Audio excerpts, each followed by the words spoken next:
Hello नमस्ते सम्पूर्णलाई सबैजनालाई नमस्ते मेरो तर्फबाट। मैले चाहिँ अनुगमन गर्न आएको होइन कि म घुम्न आएको बेला यो बाटो छ नि हाम्रो पाथोखोलाको मुसिको नगरपालिका 1 को यो बाटो हेर्नुहोस्। यहाँ बजेट खर्च भयो, यहाँसम्म गयो ल बाटो है, यहाँसम्म गयो। यहाँसम्म गएपछि त्यहाँसम्म रोकिसकेपछि योभन्दा उता बाटो गएन।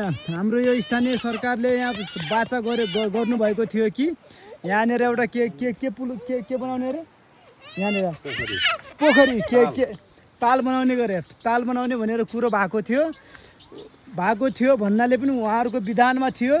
तर यो बाटो अब उहाँहरूको अवधि चाहिँ कार्यकाल चाहिँ लगभग 1 वर्ष पुग्यो 1 वर्षै भनौँ न।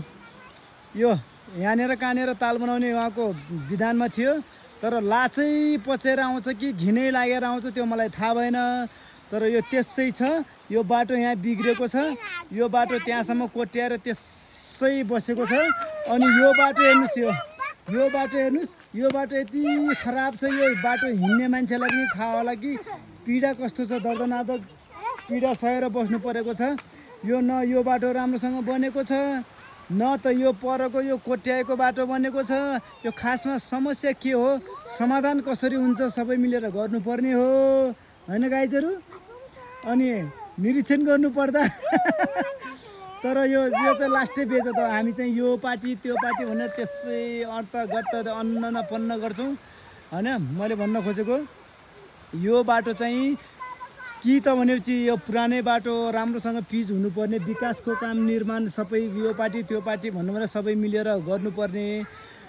अनि एउटाले अर्काको खुट्टा तान्नुभन्दा यो स्थानीय बाटो हो होइन, यो स्थानीयले गर्नुपर्ने एउटा वचन थियो। एउटा अहिलेको स्थानीय सरकारको प्रमुखले बाचा गर्नुभएको थियो, यहाँनिर एउटा के ताल बनाउने भन्दै हुनुहुन्थ्यो।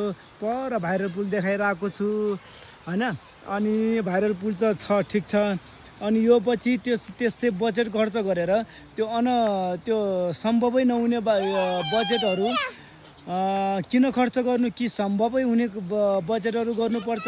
असम्भव भए पनि ढिलो होला केही भएन, तर पछि हुने के होइन त्यो थाहा भएन। अनि कि पछिसम्म भए पनि पछिसम्म हुने भए पनि त्यो बाटो बनाउनु पर्ने, तर त्यो बाटो पनि बन्द छ। यो बाटो पनि अहिलेसम्म पिच हुन सकेको छैन। अब कार्यकाल 1 वर्ष भनौँ, पुग्न 1 वर्ष भनौँ, यहाँनिर न ताल छ न केही छ। यो लाजै पचेर यस्ताको मुख देख्नुभन्दा बरु यस्ताको पछि लाग्नुभन्दा तपाईँहरू किन पछि लाग्नुहुन्छ त्यो मलाई थाहा भएन। तर एउटा जनतासँग घुलमेल भइसकेपछि, जनताहरूको भोटले जितिसकेपछि समस्या चाहिँ समाधान हुनुपर्ने, त्यति मेरो गुनासो है।